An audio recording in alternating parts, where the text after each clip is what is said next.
Coming up on this episode of DL Weekly, Disneyland 2025 Half Marathon details announced. The next After Dark Nite tickets are going on sale. A new option for the plush headbands. An iconic Disney Imagineer is being featured in an upcoming documentary. An update to the Jolly Holiday sign. We finish our talk with Amanda and Kevin from Where in the Park and more. DL Weekly starts now.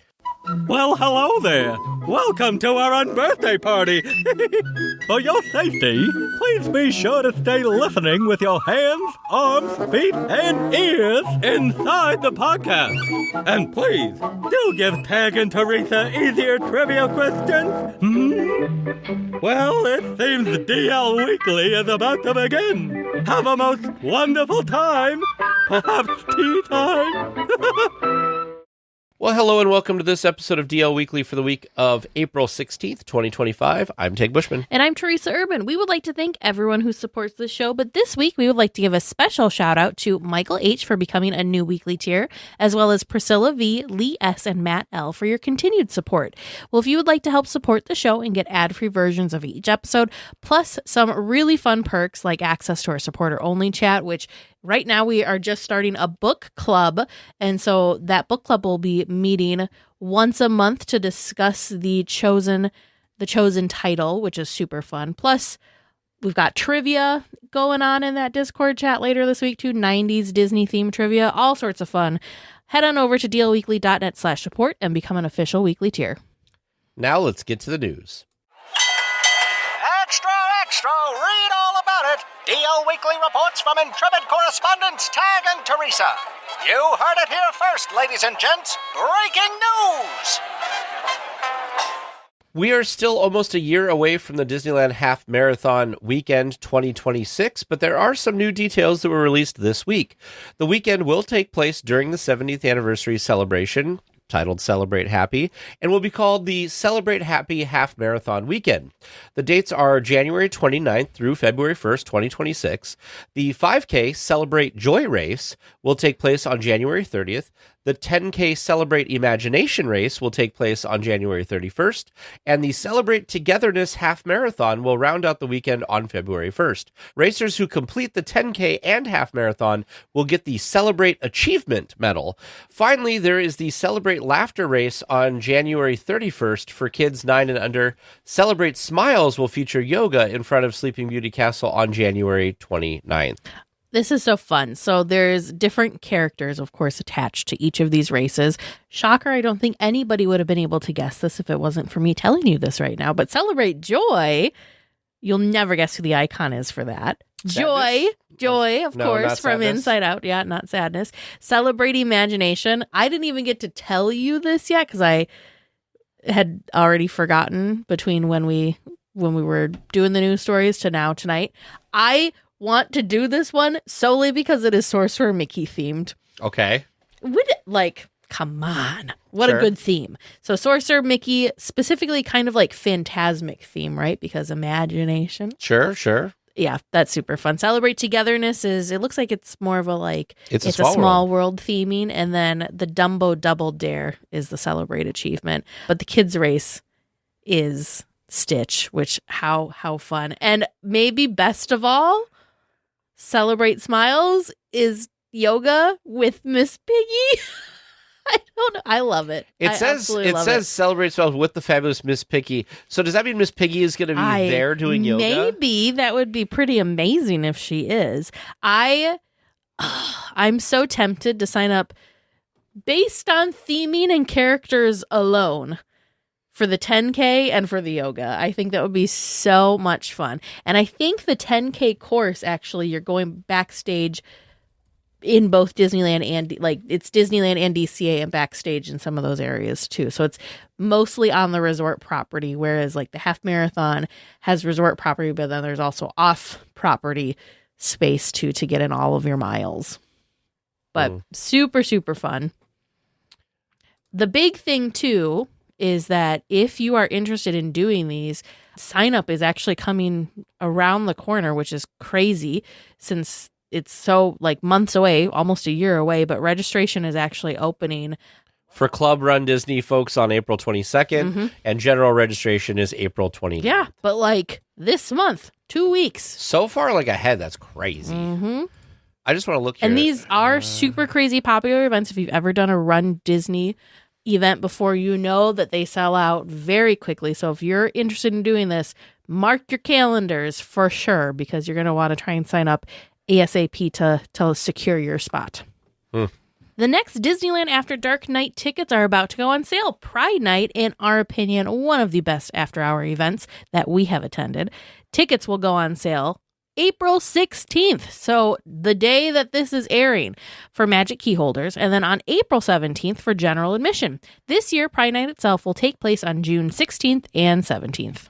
Yeah, obviously, Pride Night was really fun for us. Was that last year we did that? I think That it was was last year. It was a lot of fun, and I think for me, behind Oogie Boogie Bash, it was definitely one of the best after-hours things. Now, we'd only done, what, Star Wars Night? Was that the other one? Yep.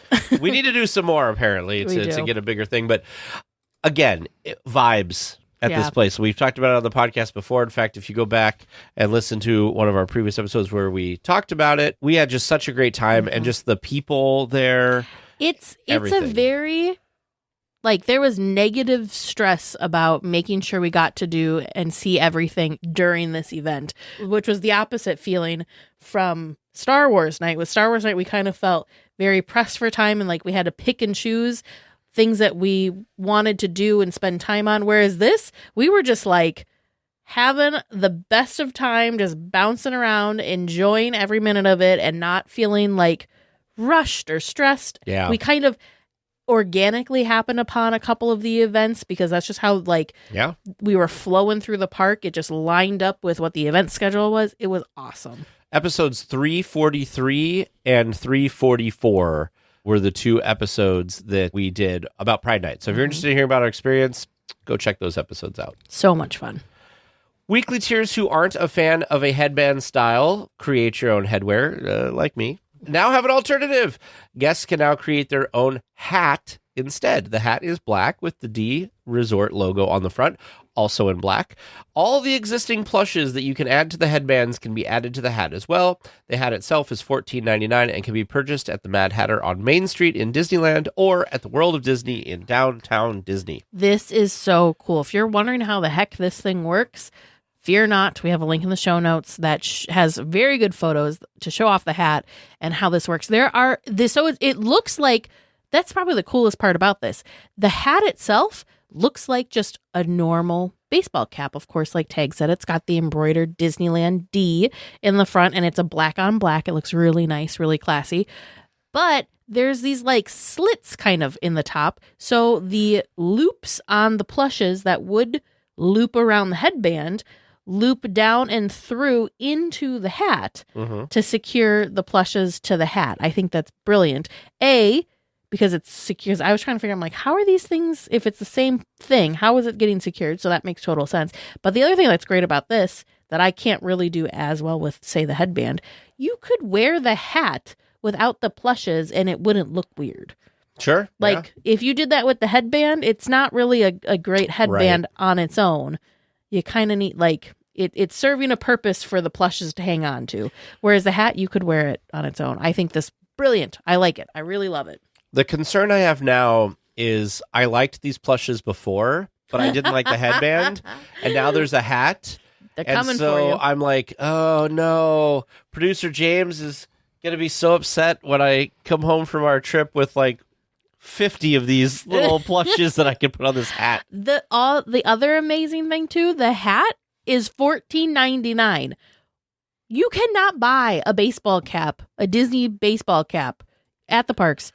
Right. For $14.99. So the price point on this, I was assuming the hat was going to be more expensive just because the hats are more expensive. So I was pretty pleasantly surprised by that. So we'll have to see. They released this in the parks this week. They sold out super quick. So hopefully they'll be restocked and be more plentiful so that anybody that's interested will be able to get their hands on one of these new create your own hat. That's a good sign that they're going to keep them around if they're selling out. Exactly. Well, one of our favorite Imagineers will be featured in an upcoming documentary about their life and legacy. Bob Gurr, Living by Design, will premiere at the Alex Theater in Glendale on April 26th to a red carpet arrival with celebrity guests and a Q&A after with Bob himself. Doors open at 5:30 p.m. and the film begins at 7 p.m. The event is scheduled to last 2 hours, 40 minutes, including the intermission and Q&A. Visit the link in our show notes if you would like to get a ticket to this VIP premiere event. You know, couple things. One, Bob Gurr, for 94 years old, 93, that guy is everywhere. Like, there are people that are a quarter of his age that are not as mobile and out and about and doing everything as he is. And I think this is just wonderful that somebody decided to basically talk about his life and all the stuff that he's done. And kind of document it in a film version. I think this is great because there's something so special about hearing these people's stories and memories from their lived experiences, but like from that person. Watching a film and being able to see photos, watching like their reactions and their excitement and all that sort of stuff is just... I don't know, like you connect more with it than maybe you could necessarily if you're reading a book. Yeah. Because you're hearing them tell the stories. So I just think it's so important and so awesome that they did this, because I think it's really important to be able to like have this for future generations, you know, for people that maybe aren't ever able to meet Bob. You can kind of, in a way, get to experience the man, his energy, his enthusiasm, all of that. And it's, you know, preserved for time. I just love this so much. I also want to mention that, like, just watching Bob, like, we've seen him in person, but watching him in the trailer for this movie too, he's just has such a joy and inspiration for like all of this stuff. Like, he's such a happy person, and like, he obviously loves doing all of this stuff. And so it's amazing that this all gets to be shared with everybody. And he's done so much stuff at Disneyland and outside of Disneyland. And so it'll be nice to kind of have all that documented somewhere all together in one spot. So looking forward to that. One real quick thing that I wanted to share, kind of along the same thing with really important people for Disney history.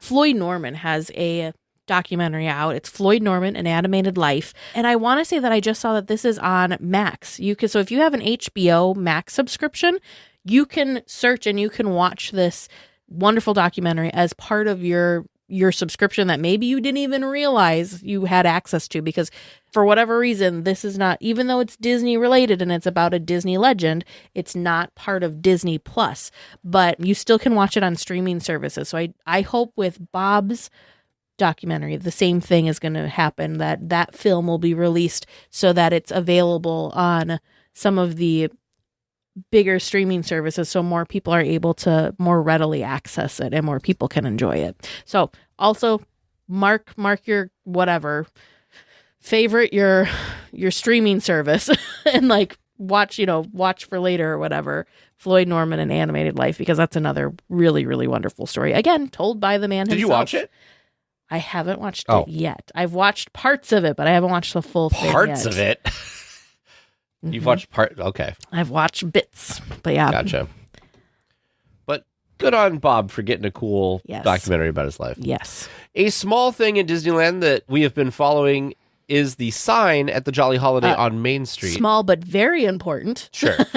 When the location reopened recently from its refurbishment, there was a temporary sign covering the popcorn lights underneath. The temporary sign has been removed and the decorative elements have returned, but the popcorn lights are still problematic. Hey, we're not even going to talk about that part. We're just going to focus on the fact that the popcorn lights are back and the charm of this sign is still there. I was really worried that they were just kind of not going to address a problem and make the sign less whatever you want it, like themed. Yeah, less themed and just a little bit more boring. More 2D. Yeah. But you know what? There's a section of the popcorn lights that are like a bright white compared to the other lights being a warm white. So it could be worse. It could be like the L is completely unlit, but right now the L's just got a little bit more of a white light going. Then it just seems to be like this should be something that they should be able to fix. Yeah. And maybe they will. They will. Yeah. And the other thing that I thought was also equally important was the rest of the sign has come back together, because when Jolly Holiday reopened, not only was the Jolly Holiday popcorn light sign kind of, we're going to call it boring. I don't even know how to describe what it was. It was flat and 2D, like you were saying. But the penguin that sat on top of the sign was missing, as well as the bakery cafe sign that hung kind of under the Jolly Holiday marquee. Both of those elements have also returned. I think the penguin is like, I would have missed the penguin more so than the bakery cafe sign, just because I think the penguin is such good theming, very Disney, and also like super appropriate. I'm excited for our next trip because it's open. Disneyland is going to look so good. Yes, because they're doing so much work ahead of the 70th anniversary. It feels, like I said before, like before the 50th, where like they spent so much time and energy trying to make everything look as amazing as possible. So I'm very, very excited to see the park at its best. Mm-hmm. And the Jolly Holiday sign is part of that. For the past 66 years, the Ernest S. Marsh locomotive has taken guests around Walt Disney's Magic Kingdom. What you may not know is that it is much older than that. For 100 years, the locomotive has been in operation, and Disneyland has commemorated this with green 100-year celebration flags on the front of the locomotive. How? Like what? Like, again, some small something Disney did not need to do. Like, most people, us included, would not have known about this milestone, but the fact that, you know, Disney is so attuned to details and pays attention to these things, I think is really, really cool that they made these special little flags to kind of celebrate and commemorate 100 years for Locomotive And it looks like 4. It was created by the Baldwin Locomotive Works in Philadelphia, USA, according to the flag. So that's where it originally was created. Yeah, because if you do any research on the locomotives, a lot of the locomotives were created elsewhere and then brought to Disney. So it's unlike something like the Mark Twain that was like built by the Disney company. You know, it's one of those things that you know, they've been taking care of it and good stewards of it for the last 66 years. The front of the engine has the number 4 and also has that white ring around it. I've never paid attention to the white ring, though. Whereas on the flag, it says Baldwin Locomotive Works, Philadelphia, USA. I think that's the emblem that's actually on the front of the train. See? Like, I can't read what the words are. But yeah, I think that's I don't know. It's cool. I love what they're doing. The video that's linked in the article that we've linked was one of the engineers talking about it, and it said that it worked in a rock quarry, and then it was at a railroad called Pine Creek in New Jersey. Yeah. And then it almost was scrapped until the Disney company came in and renovated it and fixed it. So that's cool. I didn't know all that stuff. Like, what? Anyway, really cool. Awesome to know about this. Fun little piece of Disney history and trivia that you didn't know you needed to know. And now you don't. Finally, a bunch of little things that you might need to know. So there's some small things happening around the resort that we wanted to just quickly mention. It's a Small World's return has been delayed until May 9th. Originally, it was supposed to open at the end of this month. I'm happy with them spending more time to get it perfect. Yeah. A new permit for Portos includes the removal of 2 of the ticket booths in the esplanade to make room for the expanded location. And there was some testing on Lightning Lane removal from Pirates this week, where they shut down the Lightning Lane and just did standby. So what do we think about these? So let's start with Small World. I'm curious what's going on there, because they were doing a refurb on Small World pre-holiday. Then they did have it back for the holiday overlay.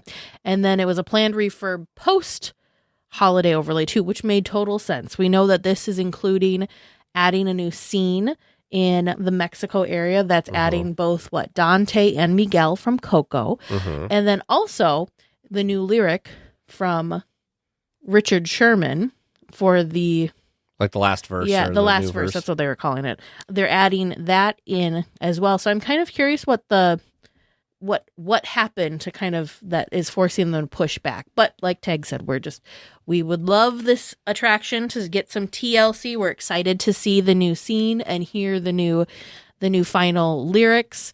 So yeah, very, very excited about that. I do feel sad because this was supposed to have kind of opened with the 70th kickoff. So that is a little sad that this is being delayed and not not happening on the 16th, but it will be worth the wait.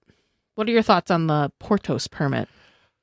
We talked a little bit about this before recording, and how as Disneyland Forward shows up, they're going to get rid of, I think, a bulk of these ticket booths because nobody's really using them to buy tickets anymore. People buy things through the app, or they buy things through a travel agent, or they buy things elsewhere. They don't buy it at local hotels. They don't buy it at the ticket booths as much anymore. I think there'll still be a couple ticket booths, but they don't need 8 of them, which is there now. Yeah. So 2 of these, 7 and 8, are in this permit to be basically leveled and to have their utilities capped and all of that stuff.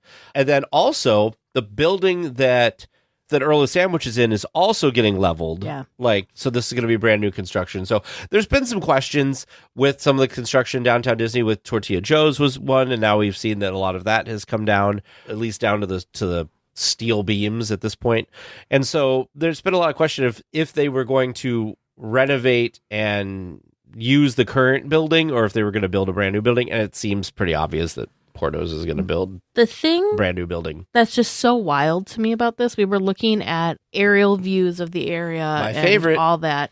And the thing that's just, I can't wrap my head around just quite yet, and maybe I won't wrap my head around it fully until it's there, is the size that this new building is going to be. Because where the current building stands that Earl's is currently occupying, the old La Brea Bakery, there's a whole big outdoor patio section between that and the DCA entrance gates and the ticket booths. And then there's a bunch of sidewalk in between, open concrete space between where that outdoor seating area ends and where those ticket booths begin. So I'm like, that's a mighty big footprint. The other thing that I'm trying to think too is right now it flows nicely. If you're coming from downtown Disney and veering off to DCA, you've kind of got a couple of different paths that you can take. You can just kind of stay forward. You can kind of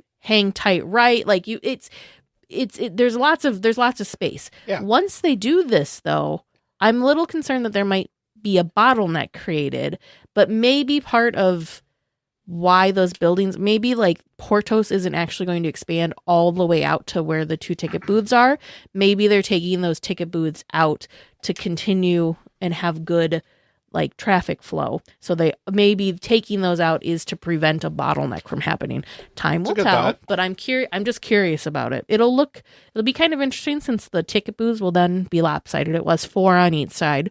So to have kind of 2 on one side and 4 on the other seems interesting, but I agree with Tag. I think long term, there's a bigger plan in the works for where the current ticket booths are and how they're going to kind of use that space instead. I have so many questions just about flow in the Esplanade anyway.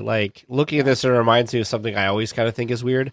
Why do you think when you go through security on the harbor side, do they funnel you to this one central area? Why don't they just let you walk wherever you want to go? Yeah, I don't know. Seems weird.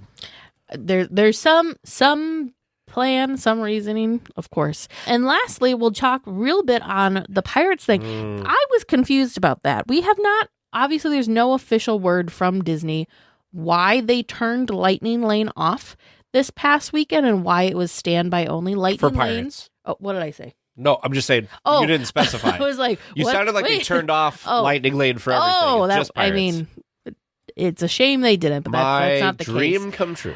And I believe it was David from Fresh Bake thinks that they're trying to test the impact of Lightning Lane on this attraction. I don't know if I necessarily agree with that because Lightning Lane existed before Pirates was Pirates didn't have Lightning Lane or Genie Plus or any sort of that stuff. Yep. For ages. It wasn't until we closed both Tiana's Bayou Adventure and the Haunted Mansion that they then put it on, and that was supposed to be, we thought, temporary to kind of give guests who were purchasing Lightning Lane, instead of just saying, sorry, 2 attractions that have Lightning Lane no longer have it. It was kind of like a compromise, I guess would be a good way of saying it. And what it's done is, in my opinion, and Tags too, I'm sure, it's caused a lot of problems for Pirates because now any single day you go there, more often than not, that standby queue is spilling out and taking over most of New Orleans Square.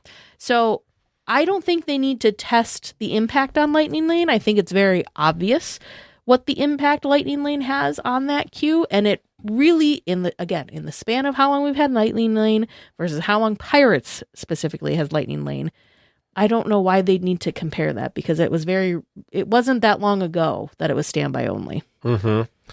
Yeah, and it's just... There's something. Something's going on. This attraction and Haunted Mansion and It's a Small World... The Little Mermaid. Yeah. All of these are people eaters. Mm-hmm. And the only reason there's these outrageous lines is because they're also having this Lightning Lane situation. So I just feel like something. But the reason I kind of am picking up what David from Fresh Baked is kind of putting out there is crowds are different now than they were before Lightning Lane or before any of this stuff. So I'm just thinking maybe they want like consistent data that they're actually like specifically measuring during certain things to try to get it. But there also was that talk that they were going to redo the queue for this anyway and take out the Royal Street veranda and the shops there and have that be an indoor queue. There was rumor. Yeah, so I'm like, are they deciding, like, are they looking at financials and they're like, well, we could either get rid of Lightning Lane and the queue will be better and we don't need to do all of that, or do we keep Lightning Lane and do all of that? Because obviously together, like, this area becomes like a madhouse. You know what I realized and didn't consider? What's that? Maybe they're testing. Maybe David's right, and they are testing Lightning Lane and its impact, but not its impact on Pirates and specifically the Pirates queue flow. Maybe they were testing not having that offered on Lightning Lane and what that did to the rest of the Lightning Lane attractions. Did that put too much pressure and clog those up more? Did less people purchase maybe they were looking at what is the impact if we turn it off on Lightning Lane as a whole and not just on this one attraction and its queue flow, because I feel like they know it's an issue, that having Lightning Lane there is an issue, because again, it's been very apparent that queue has been crazy ever since they added Lightning Lane. So maybe that's the part they're testing, is if we were to take this away again, what does that do to the rest of the Lightning Lane system and like demand for all the other attractions and whatnot? Maybe that's what it was.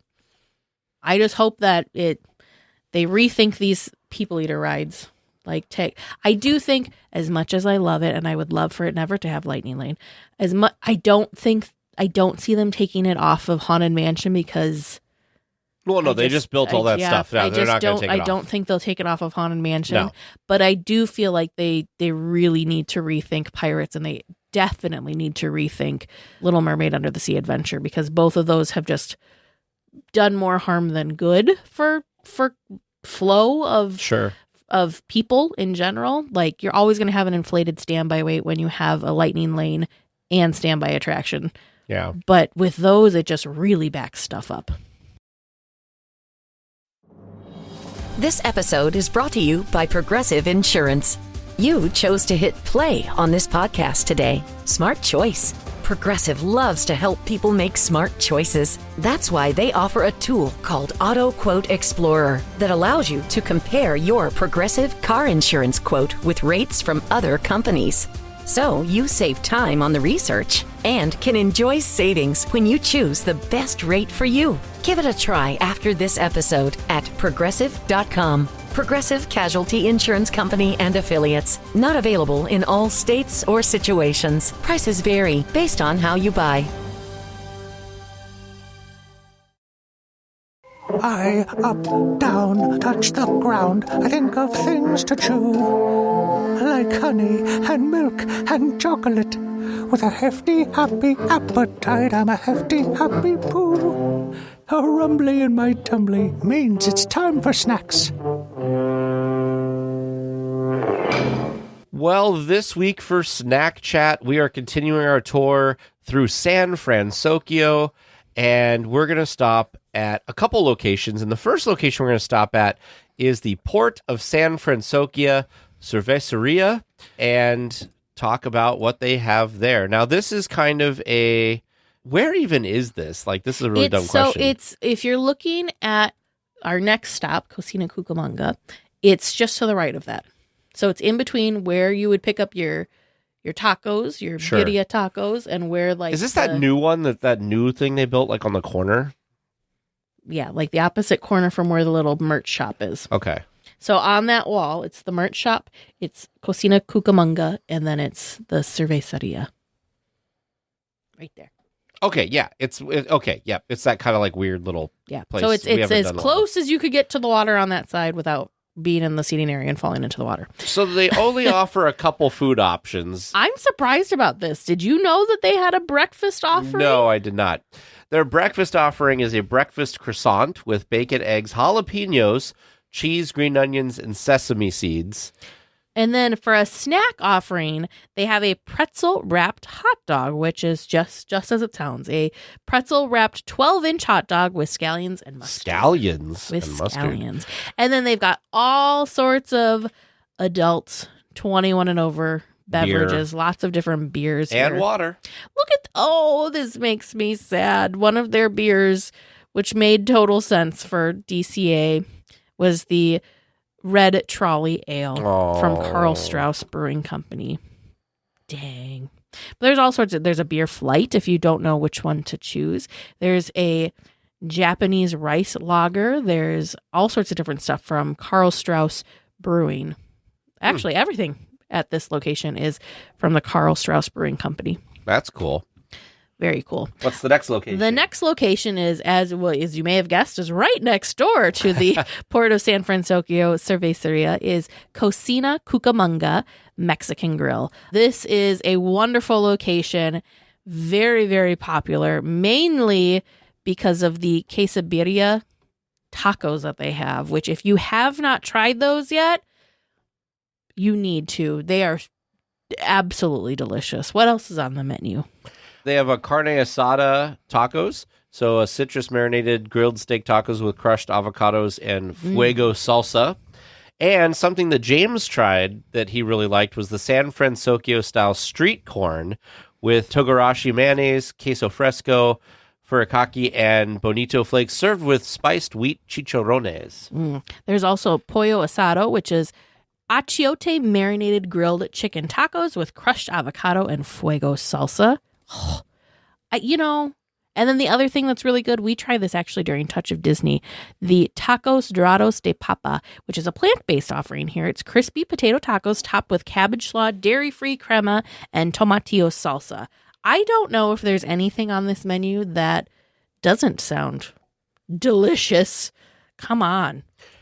Great choices. You can get some sides, too. They have the frijoles charros, which is chorizo and bacon stewed pinto beans. They also have a lime cilantro rice.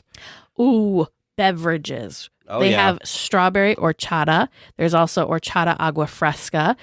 And you can get that in a Baymax sipper, as well as assorted fountain beverages, bottled water, milk, all that stuff. You can also get horchata with rum. Ooh. And the strawberry horchata with rum. Oh, man. Okay, these are going on the list. These are definitely going on the list. So, we're spending some special time in San Francisco trying to eat our way through all the delicious menu offerings. You've got to go to Rita's to get your garlic chips that we now learned you can get on their own at Rita's. I'm going to try a spiked horchata. We also got to go into the Ghirardelli place we talked about a couple weeks ago. Yes, we got to get ice cream from Ghirardelli. Oh, so many delicious options in this little corner. A whole day of the park. we're just going to be hanging out in San Francisco. And eating.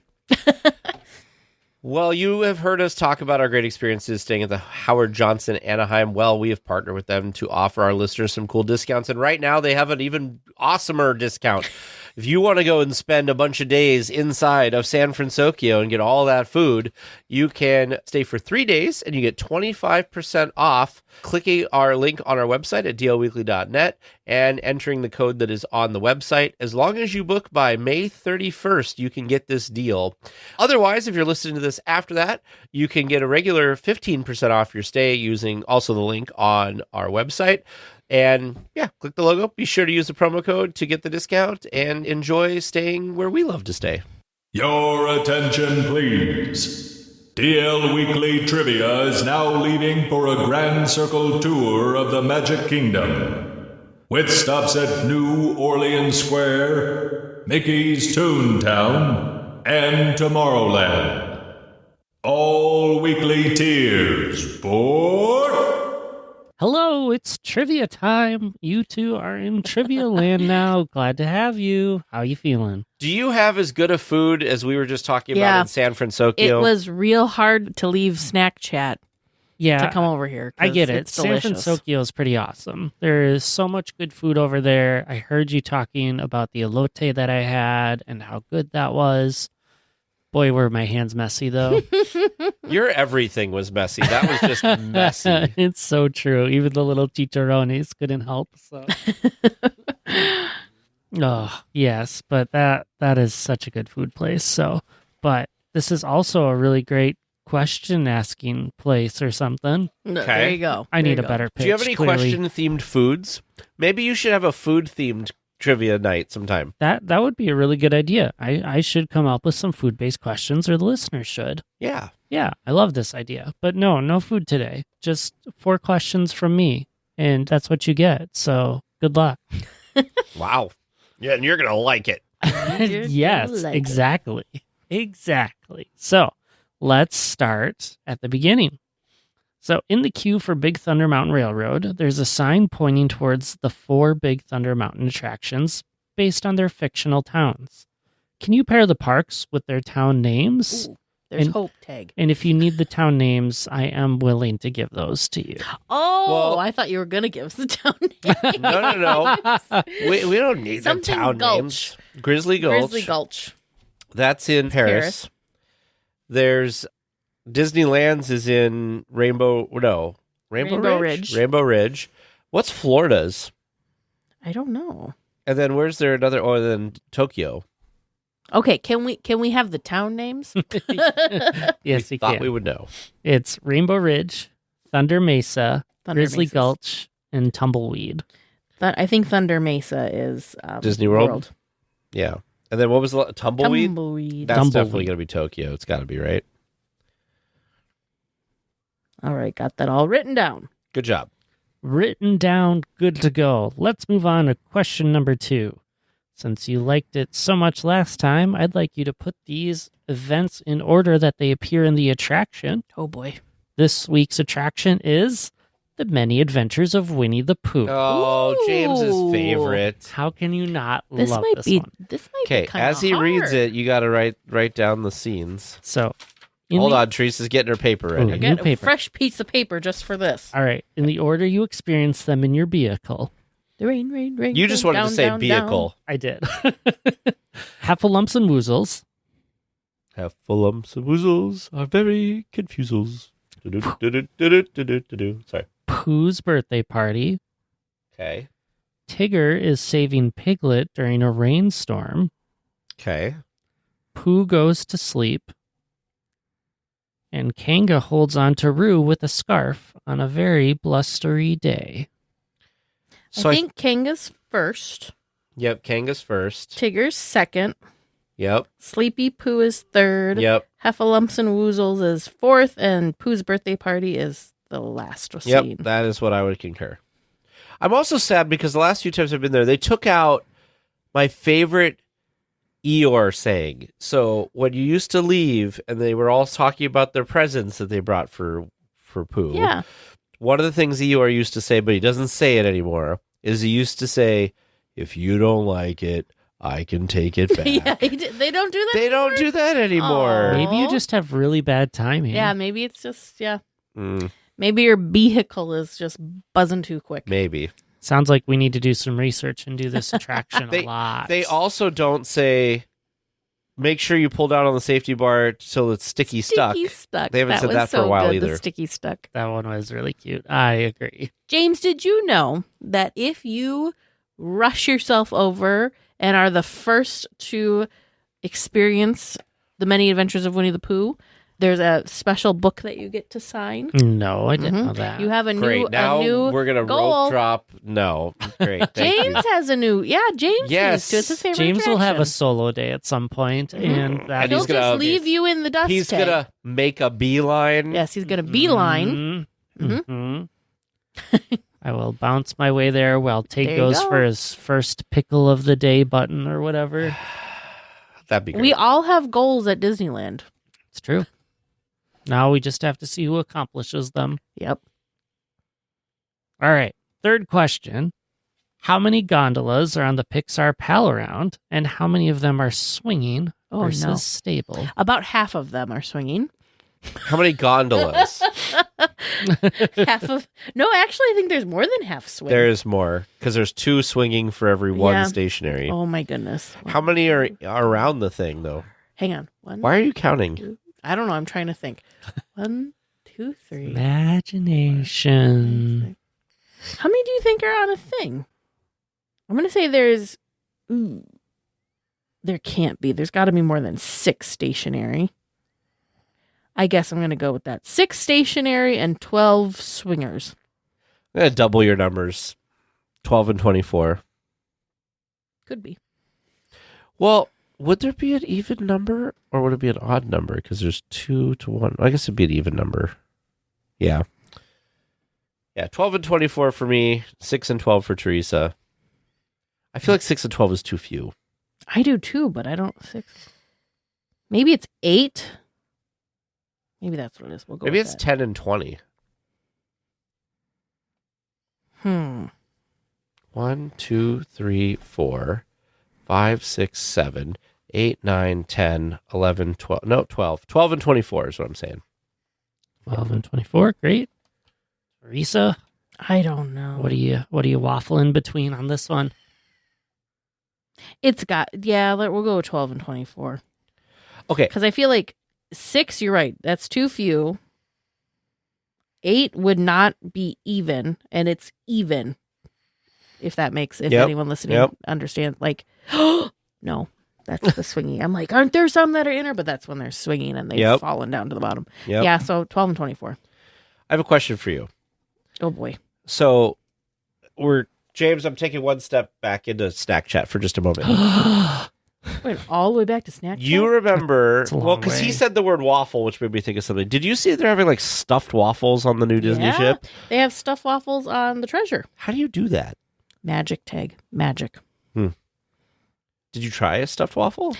Well, I don't know if they have like, if they're, now I'm trying to remember if they're fully stuffed or if they were just like waffle sandwiches. They were at the Skipper Canteen. We did not try them. Okay. That's why I don't have a very solidified memory of them. The picture of the one looked really good. They look like, those one looks like dessert, like desserty waffles. Anyway, sorry, James. You said waffling and it made me think of it. Trivia Land is just so inspiring. I get it. Like, it's just incredible. Oh, geez. But I think that means you're ready for question number 4. Yes. And we are going to continue to test your park knowledge by asking you for the nearest bathroom again. Oh, love it. So I would like to know where I should go. Oh, Skipper Society. Turning in my DCL card. Are you paying attention to what bathroom? James has to go really bad. I do. I do. And it's a hurry because I just hear this water pouring around me because I am at the Russian River Outfitters. Oh, no. So the question is the closer bathroom the ones in the San Francisco area? No. Or Russian River Outfitters? It's the ones that are like before you get to the Little Mermaid. You're not going all the way to San Francisco. No, San Francisco. Oh, that thing is San Francisco. I thought you said San Fran. I'm still in SnackChat apparently. And then or is it the ones I don't know in the Grizzly Peak I don't Airfield? know. I'm gonna say the San Francisco. No. Now I can't even say San Francisco. San Francisco. I'm gonna say San Francisco. I'm thinking. Is it okay? So James, tell me when you measured. When I measured, it's on Google close, Maps, right? It's very close. That's why he's messing with us. It is a 14-foot difference. Oh, jeepers! I think it's San Francisco. I think it's Grizzly Peak Airfield. Grizzly Peak. Because not only are you getting around the corner, but then you cross like the walkway there, where the other way you're just going around the corner. No, but it's further. Like you go around the corner and keep going. That's true. You do have to go. You do have to go past the entrance to the attraction. Yep. I'm still going to stick with it because one of us will be right. Somebody's going to be right. All right. Just try to improve our odds, Teresa. We need to improve our odds. Yeah. You want to walk away with at least one correct answer, and you've pretty much guaranteed it. Unless there's another bathroom that you two have forgotten about. Maybe it's quicker into the Grand Californian. Who knows? Well, I do. Oh, you know what? There probably That's is closed. a bathroom That is closed right now. You can't go there, James. That entrance is being redone. Yeah. But anyway, we'll get back to these questions, but first let's go over to the discussion topic. Well, this week we are welcoming back our friends Amanda and Kevin from Where in the Park to continue learning. We kind of left off with, what this kind of, we started with what this kind of means, to you and how your lives have been enriched and have changed because of this fun little hide and seek, fun and seek scavenger hunt game that you've created. So what are some other opportunities? I know that, if it wasn't for this game, we wouldn't have met you because we met you at the Disneyana conference while you guys had your booth talking about and selling these wonderful, wonderful games. What other kind of connections have kind of sprung from this that maybe in your wildest Disney dreams you wouldn't have thought would have happened? As we're recording, it hasn't yet happened, but as you're listening to this, we were part of Nurses Day at the Park. Oh, yeah. And that was on April 1st and 2nd. And their meetup was at the Disneyland Hotel, the Adventureland Tower, where they were having a meetup expo. Mm-hmm. And we were one of 13 vendors who were actually approved to sell our game packs at Disneyland. And that has always been the dream, to have our game packs on store shelves, and this is right there. Yeah. So such an amazing opportunity to be invited to by Disney to be able to have a spot at the Disneyland Hotel. So I'm just over the moon about that, but also partnering with travel agents. That has been amazing as well. So we are partnering with Concierge and just created a brand new game pack just for them, in which we have a mini game, another 8 images to find. That's not our normal mini game. This is a special Concierge one. And they have tips. So when you scan that QR code on the back of the image, you're actually going to get Concierge tips that is related to something that has to do with the area. I'm not going to spoil it, but where that image can be found. Yeah. So that was a lot of fun to put together, and another set of images to find. So when you book with Concierge, you can get that special game pack. Even more fun. Super fun. That is awesome. Yeah, I don't know how that works with Concierge. I know we're selling the packs to individual agents, so you might have to reach out to the agent to ask them if they have the game. But hopefully everyone's going to get on board and it won't be that hard to find.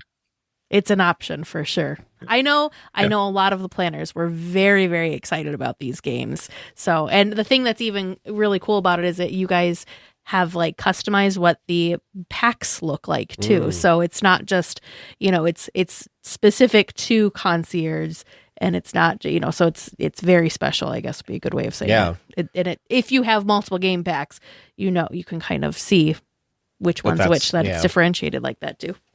To continue answering your questions, there's more people. We've met so many amazing people because of Where in the Park. I don't even know where to start. I feel like I'm going to leave people off if I start naming names. But we've met Imagineers that we never had that experience before starting this. Yeah. But thanks to all the different Disney events we've been at and different people that we've met, we've kind of been introduced to different Terry Hardin and Matt McKim. Like I said, I don't want to name names because I'm going to leave somebody off. But yeah, definitely amazing time. We're also co-hosts on a different podcast network, Walt's Apartment, where we met all of those people just because of events as well. And we've met so many other amazing Disney-related people. I mean, Disney adjacent, because one of the jokes I've made about Epic Universe, right? For people who love Disney, who are oh, I don't want to do that because it's not Disney. I'm I'm going to go to Epic Universe to see all of the amazing work that those former Imagineers did. Yes. No, you're not wrong. I still support the team, even if they're not on it, So it's just kind of an interesting world that we live in where you have all this amazing talent out there. And we've been lucky enough to get to meet some of them and get to ask them some questions. For sure. And before we're in the park, we never had that kind of experience. I'm super curious if you can maybe share some things. Have some of the Imagineers and former Imagineers that you've met and talked with, have they played the game? And what are their thoughts? Because, right, it's the Imagineers that are creating and placing. We know where this is. I made that. Some of the things, you know. So Sam McKim's like, that's when I remember going to Disney and him talking about something specific in the park that he created, that there's been like all of this like fanfic lore about what the meaning of it is. And so, you know, so they're the ones that are responsible for it. So I'm just curious what, you know, if you've gotten any thoughts or feedback from these folks. I know Terry has played. She loves it. We have a little ad that we run during the What's Farming podcast where she talks about how if you like to find stuff, it's fun to play these games. That's so fun. I think it's her quote. Because she's hilarious. If you've met her, listen to her talk, you know. She's wonderful. Cadence. She's great. Other than that, I mean, I don't know. We're actually going to be heading out. By the time this airs, we'll have given Matt McKim his game pack. Because we offered him one when we interviewed him for Imagine That on the Walt's Apartment podcast, where he gave you the details of that thing you mentioned, the 1764. Yeah. Go listen to their podcast and to hear about the story. Just insane. Absolutely insane. I think it's hilarious. Yeah, so I'm hoping to get some more feedback from Imagineers. So right now, the Imagineers that we talked to about it, like we get a lot of, like, that's a very interesting idea. Kind of like it feels like they're like, why didn't I think of that? You know, like, how can I spin this? I'm like, I don't know, guys. Like, if you want to. I mean, the funny thing about these games, like, I told that to different people at different events, you know, where they're like, oh, yeah, you know, it's really fun. I could do that, you know. I could take photos of things in the parks. I'm like, that's true. The problem with creating your own game is that you don't get to play it. Oh, sure. Because, like, every image in our game pack, we knew where it was, obviously, before we made the game because we took the photo. You know, you don't get to have that experience if you're making it. So it's just kind of a different way to view it. Next time we're in the park, I feel like this is we're going to create a game pack for them of something. Digital. We're not going to be We'll as do it in fancy. the queues where they haven't done a game. And so they probably won't. And so it won't be like, oh, well, that's in our game pack, blah, blah, blah. That's card 23. Yeah. They can tell you the card number and all that too. I can tell you what the hint was for that one. I've seen some fun things that you've done to kind of take a spin on that on your social media. So maybe do you want to talk about how you've kind of reversed roles with your fans and kind of have them challenge you? Oh yeah. So I post a thing periodically asking if you guys are going to a theme park, and especially if it's one that we have a game pack for, try and stump us. Let's go. We're up for the challenge. So we encourage all of our followers to take a picture of a detail because it's really about training your eyes to see those details in the first place. So when you're out and about, take a picture of a detail close up and send it to us. You can DM us, you can email us, or you can just post it and tag us at Where in the Park and see if we can guess where in the park that image is. Sometimes we get really stumped and, you know, I take a screenshot of it and like, okay, next time that we're there, we're going to find it. And then other times we're like, boom, I know exactly where that is. So it's been a lot of fun, but we always post like the image to our stories and say like, hey, do you guys know where this is? So it's a lot of fun, but it's challenging too, because when you see like seeing these details in their, I don't know, natural habitat is one thing, but when you just take it and take all the rest of the context away from it, and it's just that specific sign or whatever it is, and remove even like the wall that it's on, it's hard because you're looking at stuff. I remember there's one of the cards specifically, I don't even know if it's there anymore because it was in Critter Country. So maybe it probably isn't there anymore. That's one true. Of the signs. But anyways, I remember looking at it and thinking this could be a Main Street thing or it could be a Critter Country. Like you're like, I could see this in a couple of different places. So yeah. Is the frog. The frog. Yeah. It's not there anymore. No. Whoever has it, I hope that you are taking very good care of it. Oh, for sure. I miss that frog every time we go back. It's so there. funny. But you're so right because like I know I've seen this, but it's either been like a Main Street thing or that's how I felt about there was I won't give away the answer, but like there was a bathroom sign and I was certain that it was in one land. And then just nonchalantly we walk by and I'm like, that's the bathroom sign, but we're not anywhere near where I thought it was in the park. That's not where I thought it was. You can spoil that. You can spoil that one. We've taken all the bathroom images out of them. Oh, it was. I thought it was gentleman. I thought it was Main Street, but I think it ended up being the New Orleans Square bathroom or something like that. And I was like, what? And so we did a lot of that. We probably said this on the podcast before, but we took your cards. The time that we remembered to bring the cards with us, we were in the park and we were taking pictures of us holding the card, pointing at the thing, and we were like sending those to you because we were like, found it. Because it was that's kind of fun. That's also how we were keeping score. That's true. To remember Teresa did much better than I did. Who found what? Teresa did much better. But it's some hard stuff. It's still fun though. Yeah. I remember walking past something in Adventureland because like we were studying the cars just to try and like burn the images in our brains so that's that also when we part. went by them, we'd like connect. Wait a minute, we were supposed to be looking for that. And I remember distinctly like stopping, like just dead stop and like pointing in Adventure and like Everyone around me probably thought I was. Do you have the knots one? You just had the knots one, didn't you? Yeah. We were doing that because we were so unfamiliar with knots. We were looking through the knots cards and we were trying to burn these things because we were like, we haven't seen any of this before. And so I just remember that we were like, I was standing there with the pack in my hand and we were just flip, flip, flip, flip, flip, going, okay, yep, mm-hmm. James, I think, ended up finding some things, but yeah.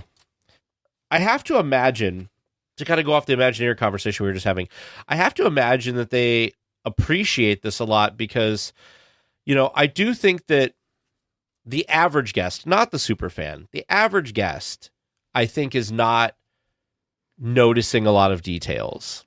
They're there, I would say, the average guest is, they come in, they hear the music, they see that like it's a well-kept park, they want to go on rides.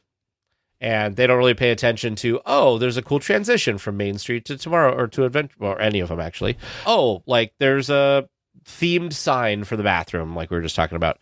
So, like, I think that what you're doing is really appreciated by the people who put all the time and the effort into the details because it brings attention to those details that I think get missed frequently. I think of it as a theme park appreciation game. Yeah, you know, it really helps you to grasp how hard of work they put into making this place feel so real. Well, and I think that's why, like, you could be there a million times, like you were saying, Kevin. You were there all the time, and like it wasn't until you kind of stopped and like forced yourself to notice these things that you don't really notice them. And I think that's kind of the beauty of it because you're so immersed that it doesn't feel like off, and so it doesn't draw your attention because it just feels right. So it doesn't like distract you, if that makes any sense. So I get it. It's hard. You shouldn't talk though, because I remember in Adventureland, maybe I shouldn't be telling the whole world this.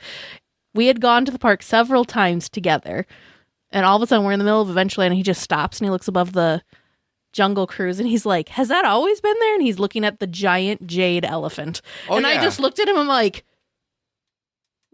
yes, like what are you talking about? That trip, like, didn't I do that to a bunch of stuff in the park? And you're like, are you okay? You just kind of get so immersed in the area that and that was big. That is not a small thing. That is a big elephant. In fairness, in Adventureland, you're usually trying so hard not to run into like a billion people. Yep. And so you're not really looking up like around at things. I have a question though about, because you've taken so many pictures of so many details.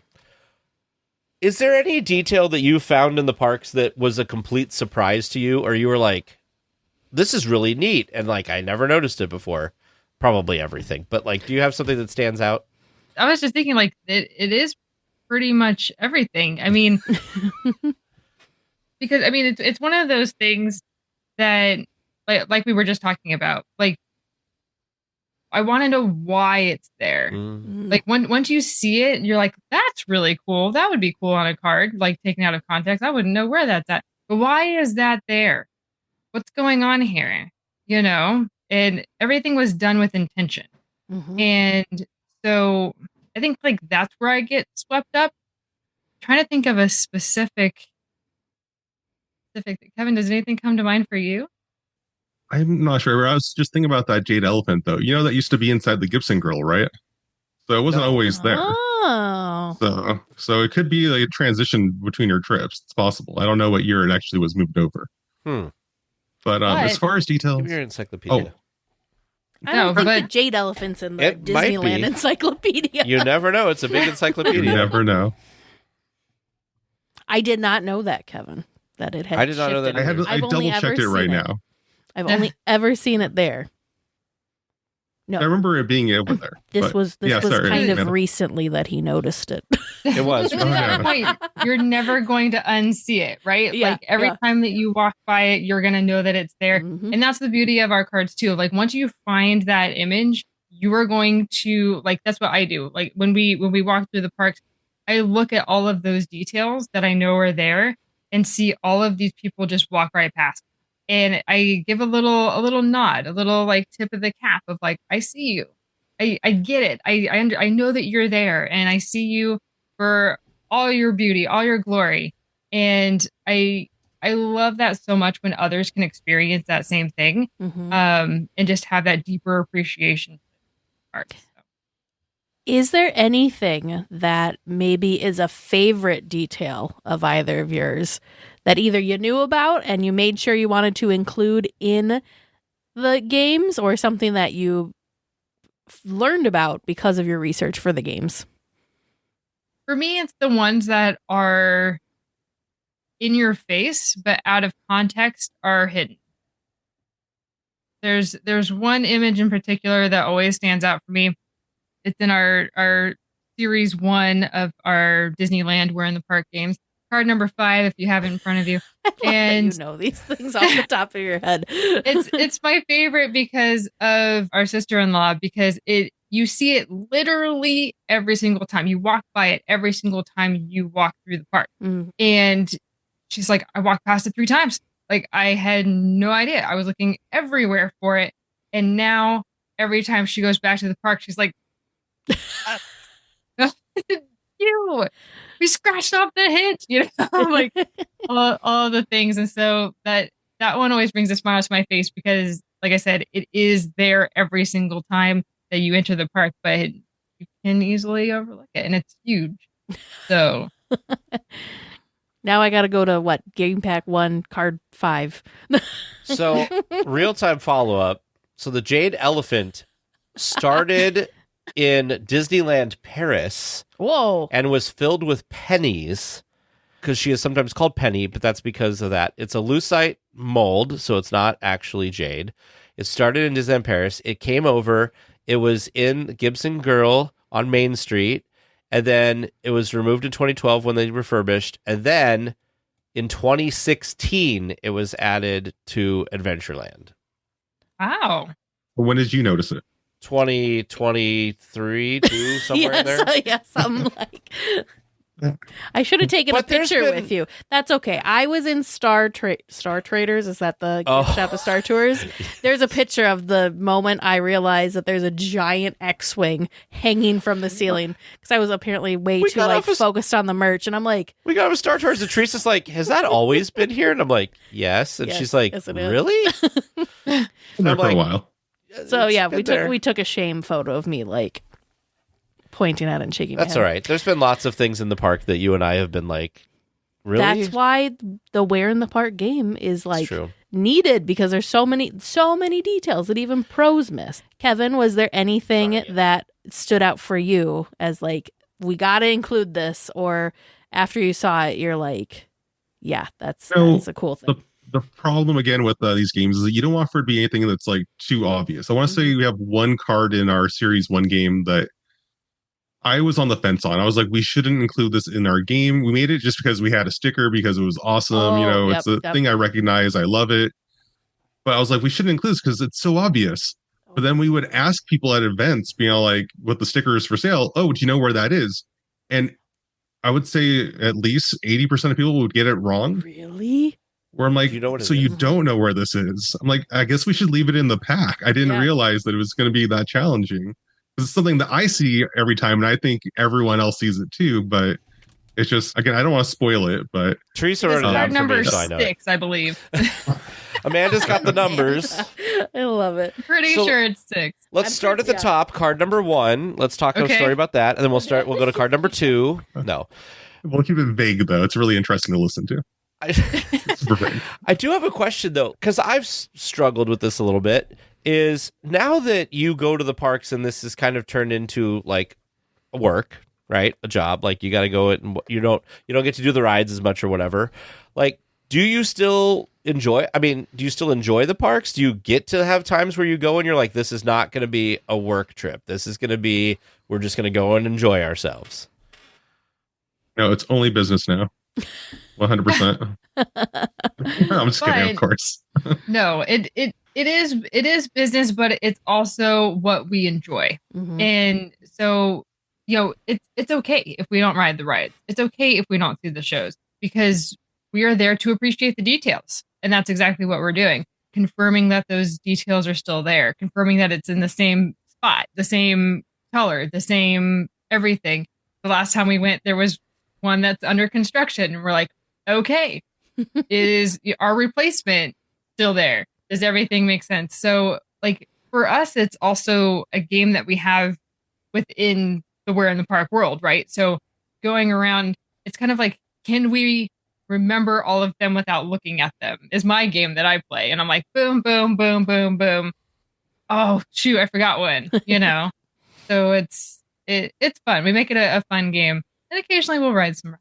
You should still enjoy yourself. Well, now I feel funny because I subscribe to the newsletter that you guys put out, and I'm always so jealous that you're like always like we're at this park or we're at that park or we're at this event or that event, and I'm like, oh, they're at all these cool things and they're always at all these parks having fun, and now I'm realizing you are having fun, but like you're not having fun in the It's a traditional way of balance. having fun, right? Right. Is there an item that you have like removed from the game because it's not in the park anymore that you're like super sad about? Well, apparently the frog. Yeah, what's the story with the Yeah. frog? Not there anymore. They put up posters for Tiana's, and Yeah. I don't know where that is. That was card number 10 in series 1 pack. To answer your question, my heartbreak one is number 9, the one right before it. Oh, It's not there anymore. You can say what it is. I want it to come back so bad, though. It has Oh, no. the potential to come back. It was card number 9 because it was the number 9. Well, that one, yeah. And should I just say where it was? Yeah. Yeah, sure. At this point, Oh, if it comes back, okay. it's not in the game anymore. It doesn't matter. It'll be forever in my heart. So card number 9 was the number 9 in an oval shape. And it was on the side of the Dumbo churro cart in front of Casey Jr. Circus. Oh. I wonder why they took that. Like, why that would have gotten Yeah. taken off. It has been gone for several months now Hmm. because of something mechanical with the Cart. churro machine. So I don't know why we can't fix it, but it breaks my heart every time we walk by there, and I don't see that it is a huge number 9 on the side, so I can see it from afar that Yeah. it is not there anymore, and it's very, very sad. But yeah, so it's the only churro cart at Disneyland that had like Dumbo on the side, Mm-hmm. and it had a large number 9 on the side of it, and Very specifically for that area. So we yeah. thought, you know what? I'm sure this one's going to be here for a while. We can use this. And Right. Yeah. It disappeared and it has not come back. And again, what No. a strange thing to like. This is a cool churro cart. Like I just Isn't it cute? I just searched Dumbo churro cart I'm Disneyland, and fairly they don't have certain the side, but We've it's cool. purchased churros from Oh, this cart, definitely. but you don't ever Yeah. get to. It's very rare that you don't see a line in front of the churro cart. Yeah. Hindering your view of the artwork on it. Mm, that's sad. That is sad. Kevin, do you have Yeah, one? do you have one, Kevin? I'm sure I do. I'm trying to remember He's like the number 9. the number 9 as well. I mean, I know I love that frog. That was a great one. Yeah. There's been a few at DCA yeah, that we have don't talk about gone away. I mean, about like restroom signs, like that we got rid of. We're probably gonna get rid of it anyway. But they have the fun ones over at the Pacific Wharf now, the San Francisco area, Yes. Oh. where you have like the men and women's restrooms. There had like a guy holding a little fish and a woman holding a really big fish. Yeah. Yeah. So we had that one on the card. Because we made the stickers for you. I think we still have a few of the We stickers. still have a couple. Amanda, I'm going to trigger you. I'm sorry. He's since this is a podcast and you can't see what we're looking at visually, he found an image of the churro Google cart Street 9. View, the number 9. Mm-hmm. Yep. Wow. I miss it so much. And it was card number 9, so it was like perfect, you know? That's okay. DCA. Okay, the replacement card's still really good. So. It's great. I like our replacement card. Have you, maybe this is like, okay, we can talk about the future of Where in the Park. Yeah. Are there any plans in the works of, what's next or pie in the sky? If only we could, this would be like, I would love to do this thing that you would like to share with folks. Well, we do have like 20 other parks we have images for. We still need to make games for. I mean, the big ones we have like Dollywood, which is a beautiful park. Mm-hmm. I'd like to be able to make the games for those sooner rather than later. Yeah. We also went to Hershey Park, which didn't have as much theming as we were hoping, but we could probably make at least an 8-pack game out of that guy. One thing I learned, it was a trivia game recently, like literally like this last weekend, that in Hershey, Pennsylvania, all of the street lamps on the streets they're made of little kisses. That's cute. Are the light poles. That's cute. And I was like, what? I have to look this up. And sure enough, Hershey, Pennsylvania has little street lamps that are kisses. That's not in the park, so I hope it's not one of your... Yeah. No. Oh, you didn't spoil anything. Good. No. Okay, so Kevin's got hopes and dreams for more parks. Well, if we're, shooting for the rooftops here, no, our thing is to have packs for not only Disney overseas, but also the cruise ships. Ooh, And yes. that would be awesome to do, but we have not yet gone through all of those. Starting with the U.S. parks first. Have you been on a Disney cruise? In Scheduled September for will be one. our first one. Hey. They do not. So, pro tip: at the guest services every day, they have a scavenger hunt that's photos. That Are you sure that's on all cruises and not just transatlantic fancy people cruises like you went on? It seems to me like, well, We're no, not because when fancy we this were year. looking, they said that that they have these things. I think they Oh. just have more on a transatlantic, Sure, obviously. But some of that stuff was really easy. Like your game. Like sometimes you're like, oh, I know exactly where that is because you've seen it before or whatever. And sometimes it's like, oh, this seems like it's probably maybe here. And then you go walk over there and you're like, nope, none of this looks like this at all. And even cast members on the boat were like, I haven't seen that before. And I'm like, it's not that big of a ship. Yeah. You work here. The cruise lines would be like perfect, especially because you've got the fish extenders and like the cabin gift exchanges and all that. That would be such a perfect thing for people to be able to like include and gift to others, as well as, get the packs for themselves too. That would be super fun. Plus then you have business reasons to be on cruise ships more often than the average person would be. They should have Very, known very before you cool. went on because you've been on like, what, 3 different Disney cruise Oh, ships I'm sure now? I probably took enough photos of random But not- details not- around the ship. But are they exactly what they need for a game? not. Probably not. Did you pay attention to where it was? No. Yeah. Oh, We no. can use them for establishing shots. We There you always go. need those. There you go. Oh, If- yes. Oh, go ahead. Okay. So has this ever crossed your mind, since this kind of started with the two of you participating in a scavenger hunt at Disneyland?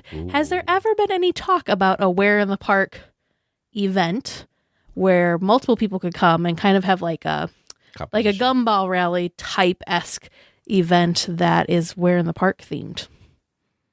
Or presented by Where in the Park? Is that ever been something that you're like, you know, it'd be really cool?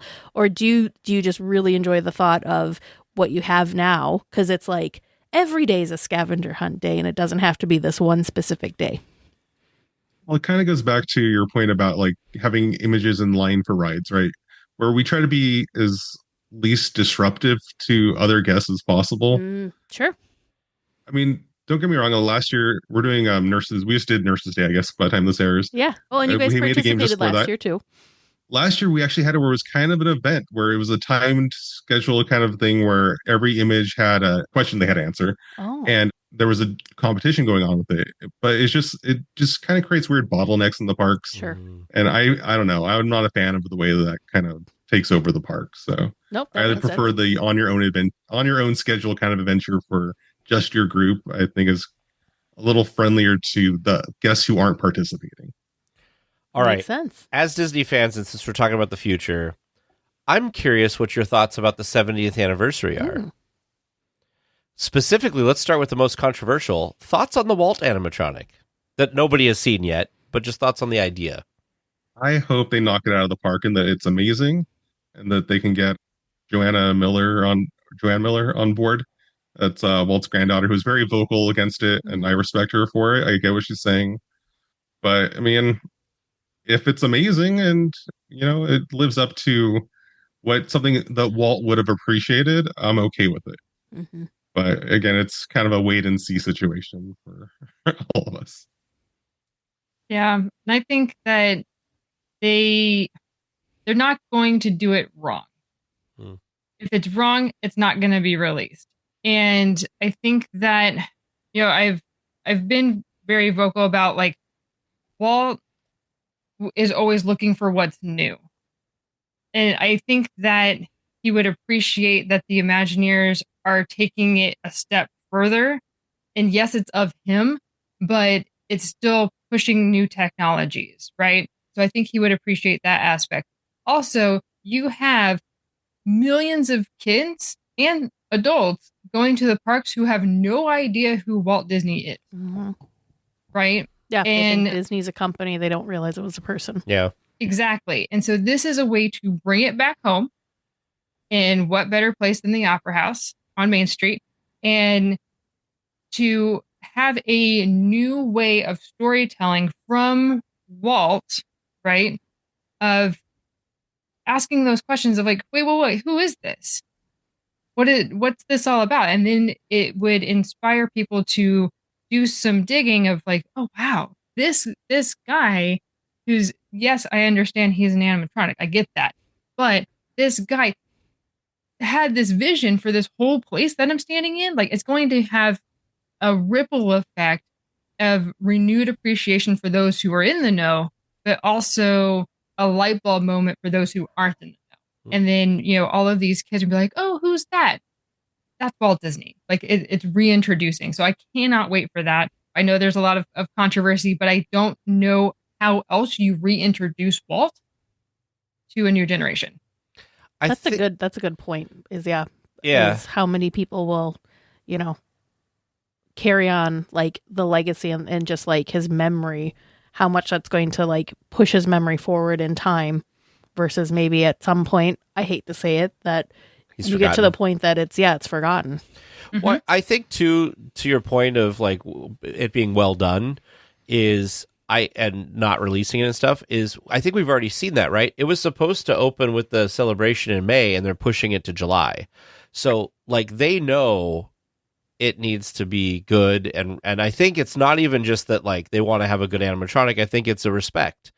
They don't want to have, look at, Tiana. all these amazing animatronics they put in Tiana's Bayou Adventure that are malfunctioning. You don't want to have a malfunctioning Walt Disney like that, You can't. I don't think I just think you can't. Yeah, I think this is one of those attractions that if it is not 100% functioning, you do not open it. Mm-hmm. And I don't even mean that like grand opening. I mean like if there's a day halfway through the day he starts malfunctioning, it is closed. Or they you don't do like a B mode Tiana who's sitting there with her eyes looking funny. You don't do that with Walt. Like it either works 100% or it's not an open attraction for the day. Mm-hmm. But they've got that flexibility with the turntable and just eventually. I mean, that's not what's going to open with, but yeah. But anyway, less controversial stuff. Just the decor and stuff like, or the fact everybody's been gaga about the Jonas Brothers singing a song. Yes. I don't know if you're a Jonas. You guys don't look that excited about Jonas Brothers. It's the younger than us people. That like grew up with I'm more Jonas curious Brothers. about the Boys to Men song in World of Color. So. Oh yeah, we totally skipped over that one. Maybe I don't know what this is. I'll let Kevin explain. Yeah, what is this? I don't remember which song they're singing. So if you remember, I think it's like the main theme song that's going to be for the new World of Color. It was like I want to say it was like a Disney song they're just covering. I don't really remember. But as long as it's Boyz II Men, I'm okay with it. We actually saw them at Epcot a few years ago. So they already have a Disney connection for us. I like that. So I think maybe we covered that way back because I think that was released in the original like news of the 70th, whereas the Jonas Brothers was something that they were holding on to until just this past week. But okay, I feel a little bit better because it makes sense, right? Because like you've got the Jonas Brothers, which is a little more current, but Boyz II Men is back to us older folks that would have been growing, you know, two different generations grew up with these two different groups.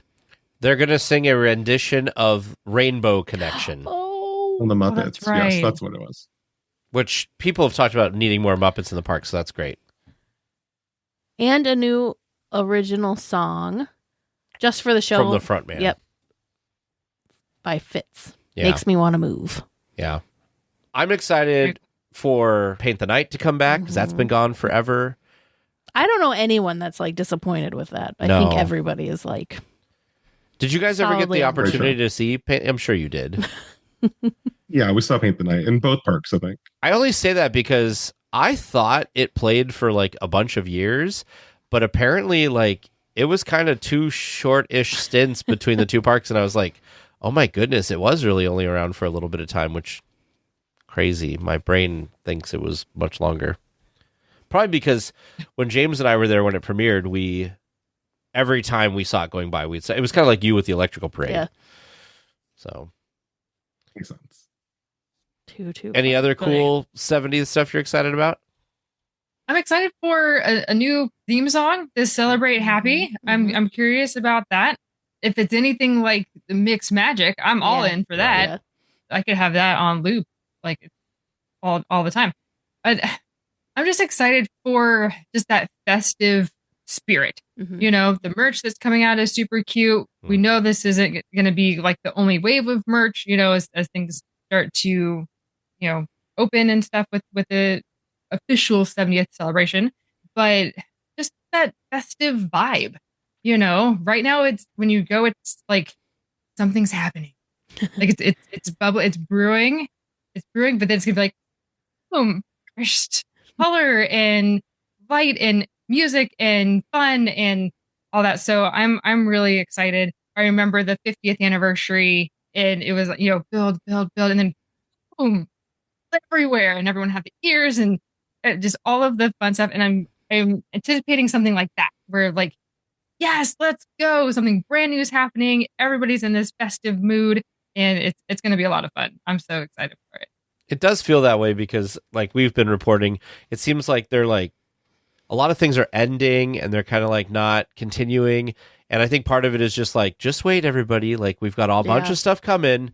We're just going to hit this dry spell right before it's, you know, always darkest before the dawn. Like, same thing with just like the park right now. Cause we haven't, well, you did. I haven't experienced it, but it seems like it's like construction walls everywhere for the past couple of months. But the true park fans understand that these things do need some TLC. And so even though it's maybe not awesome, it will be really, really great once those all come down and you've got so many things in the park looking its best, you know, because that usually doesn't happen. They're able to do a facelift on multiple things. Usually it's just like, oh, we'll do this year, and then, you know, 5 years later we'll spruce it up again, or, you know, whatever. Last 70th, it's not really like specifically 70th, but it's coming out with the 70th.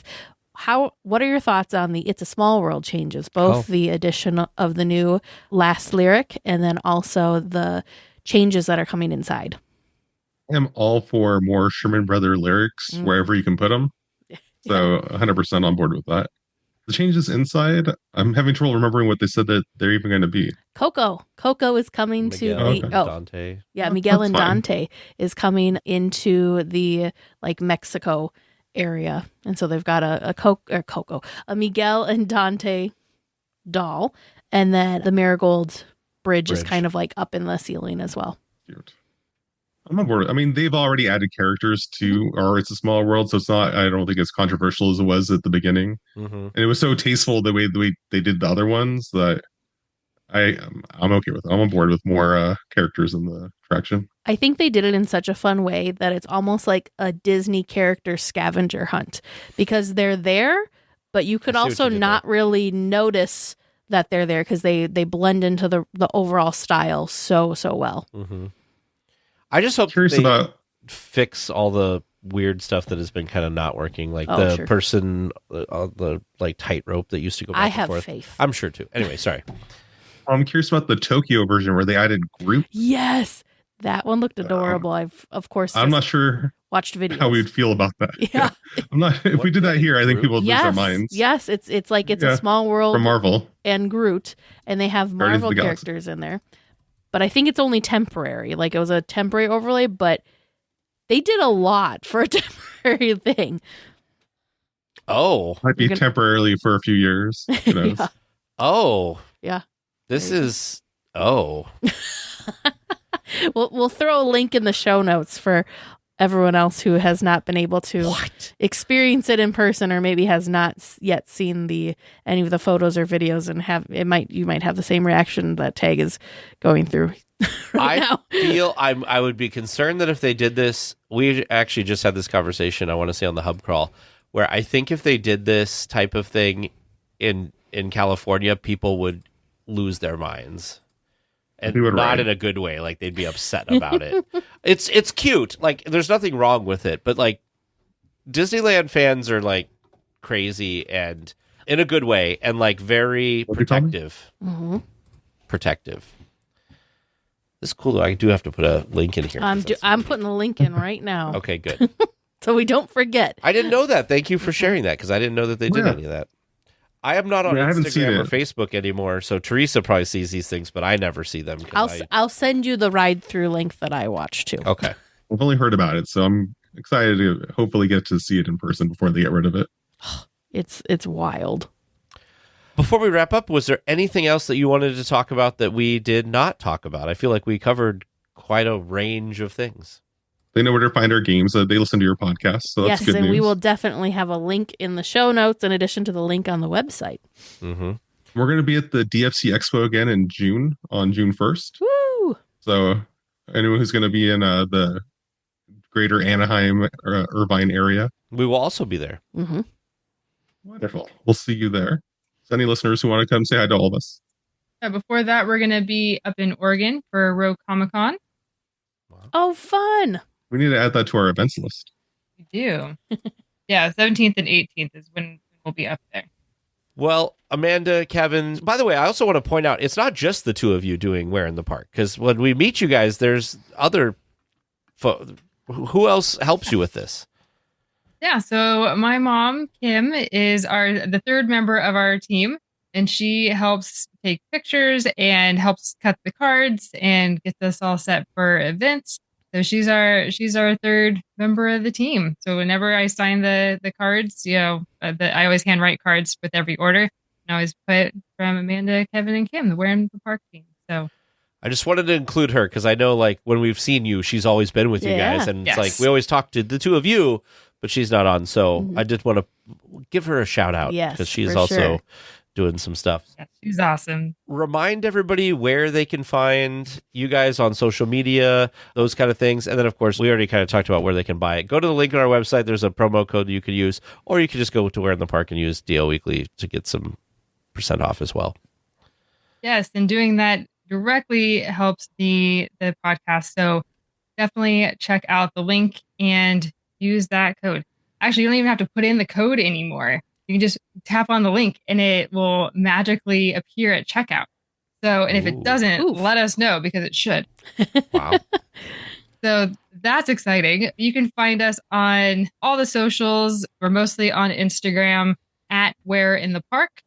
At all one word, Where in the Park. And you can find us. Our picture is our logo, the teal background, and that's us. Come say hi.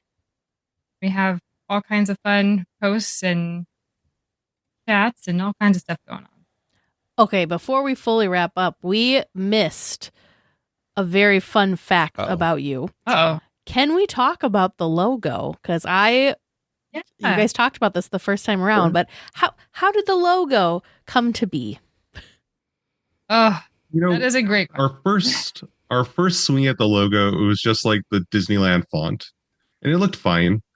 But I think we even like printed it one time on something before our first event. And I'm like, you know what? I'm just not feeling this because like I feel like with our products, everything is kind of, a scavenger hunt. Mm-hmm. So every image, like if we can find these words, where, in the, and park, in the parks, we should make our logo out of that. So we actually spent like a whole day trying to find these words, and they are not that often represented in the park. For some reason, the word where is something that you don't really think of as like, that's not on any signs.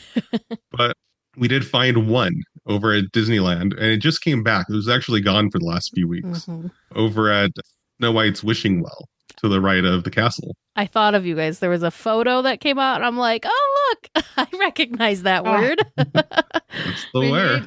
When it was gone, it broke our heart. You're like, really? Don't be a number 9 situation again. Exactly.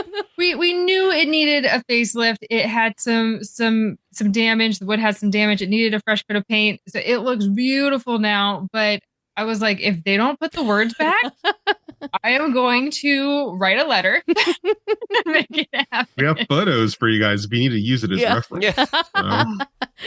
Yeah. So that's where the where came from. So you didn't even have a choice on which where to use. It was that one, it was or the only no one? Only where available. Yeah. Wow. Yeah, and it's actually everywhere. The word is everywhere. The word is everywhere. It's not just the word where by itself. Yeah. In the was really hard to find as well, just together like that. And after searching high and low, large and small, we came to the Sword in the Stone by the King Arthur Carousel. And that is the font that we have for in the is the Sword in the Stone anvil. And then park is on the... When we started, we were only Disneyland and California Adventure, so we wanted to have both parks represented. Sure. And luckily, the park over here was over at California Adventure. You want to finish, Amanda? So again, searching high and low for where park could be found. And now you're limited because you need to find it in DCA. Yeah.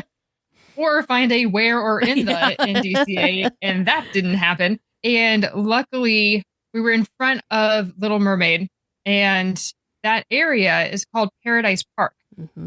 And so on a lot of the light posts at the base of them, right as you are entering into that seating area for World of Color, is a plaque that says Paradise Park.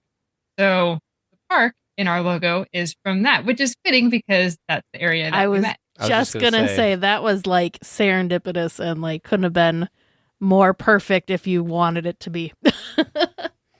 Yeah. Amazing. So, you're like, if we could go back and we knew we were going to do all these parks, it would have been a lot easier to find all of these words. Right, for sure. Yeah. But this is the origins. Yeah, the totally. Disneyland Resort. Totally. Yeah. Very cool. And you had mentioned our newsletter. In the bottom of our newsletter, we have a Did You Know section. And some of the letters are a little different from the others. And that's because they're taken from different parks. So the K in the word no is the K for not. It's in that logo. There's a U in Did You Know? That's for the Universal logo. So we have different things throughout that are incorporated. So. That's cool. Very, very cool. That is very cool. Very cool. Well, so we'll wrap up with our typical question. If you were to work at the Disneyland Resort, sky's the limit, what is it that you would want to do? What would your role be? Oh, I'm still sticking with my original answer. Yep. When we were here in December of 2022, and that is just to be a fly on the wall. I don't even want to do it because I'm gonna burn something, but it's to be part of the behind the scenes confectionery team, or just like where they make all of the food. I want to see like all of them working as like a big army of ants, and just they all know what's going on, and I'm just up in the corner. Like I just want to see the work, the magic in action. I know we have the windows in front of the confectionery shops where we can see them making apples and stuff, I want to see like the overall production. You want to see it all. They don't make everything right there. Mm-hmm. So that's what I would want. I love that. What about you, Kevin? I think last time I said I wanted to be a plaid, and I'm not sure if I still do. Oh. So I'm going to switch it up this time. I'm going to say I want to be a Haunted Mansion butler. I think that'd be a lot of fun. If only for a day. I think it'd be a lot of fun. What turned you from the plaid? It'd be a lot of walking. And after that SeaWorld experience we had, forget it. Can we agree, though, that walking around Disneyland is probably slightly more enjoyable than walking around SeaWorld? I will not disagree with you. As much as I love all theme parks, Disneyland is amazing. It's true. Yeah. I would still love both jobs. Let's be serious. Yeah. I don't know if I would like to be a plaid, though, because they wear heels. And I can't walk wouldn't in have heels. I tried that for our engagement photos, and it did not turn out well. So I can't even imagine walking around. Heels at Disneyland. Yeah. At Disneyland. That's crazy.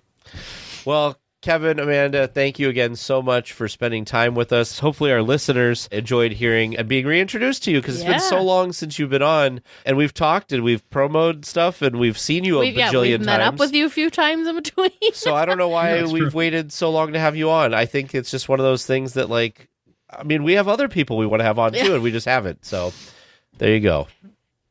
Oh, good. It's always good to chat with you guys. And I know at D23 we ran into each other 4 times in 20 minutes. I'm not stalking you, I swear. Yeah, that was hilarious. But no, it's always good chatting with you guys. So I want to say we did the hub crawl twice since we were last on the show. There you go. Yeah. So you've podcasted with them. But not on this show. Not this show. Yep. Yeah. I would say, just like with our show, you get a lot of guests. For hub crawl, Eric gets a lot of guests. So I need to do better. But anyway, thank you guys. Thank you both so much. Mark your calendars, weekly tiers. Our next meetup will be on June 1st. Join us at the fireplace near the Tongaroa Terrace at the Disneyland Hotel. We'll be hanging out there from 3 until 5 o'clock that evening. Meeting you is one of our most favorite parts of our trips, so we would love it if you could stop by and say hello. And grab a bite to eat. And a drink. Oh, we could get Dole Whips, spiked Dole Whips, and fun tiki-themed drinks, and have a wonderful time together. Or fun Tiki NA themed drinks. We're open to all the fun drinks. And just hanging out with weekly tiers. I just got more excited. So literally, little behind the scenes thing, we were very indecisive as to where we wanted to have this. So we actually flipped a coin to make the final decision. I'd kind of forgotten we hadn't done a meetup at Tongaroa Terrace in quite some time. I've forgotten how fun it is, because there's all sorts of snacks and beverages. There's a coffee shop around the corner. It's such a great, plus the area is just beautiful. If you've never spent time at the Disneyland Hotel grounds, it's so lush. It's like you're at the parks, but also away from the parks. It's wonderful. So anyways, we hope to see many of you there. We will Not to mention that Teresa got married steps from this. I did. So it's extra special, because there's lots of memories. I can even, if anyone cares to know, I can even go point out what hotel room Vernon and I were sitting. You know what's funny? I point your hotel room out every time I'm there. Because why not? It's fun. I told Alex that. I'm like, see that tower right there? The second one down on the end. That's where Teresa and Vernon's room was. Yep. Anyways, good times. We hope to see you again. Next in-person meetup is going to be on June 1st from 3 to 5 o'clock p.m. Of course, Disneyland time, over at the Tongaroa Terrace at that fireplace seating area at the Disneyland Hotel. It's okay. I'll be the only weekly tier without an answer. Make sure you send your questions to Producer James or Producer Vern at trivia@DLWeekly.net. Hello, welcome back to Trivia Land. Glad to see you back again. I'm hesitant about being back here, because a couple of these questions has me scratching my head. Mm-hmm. It's good details. I'm pretty proud of them. We will find out.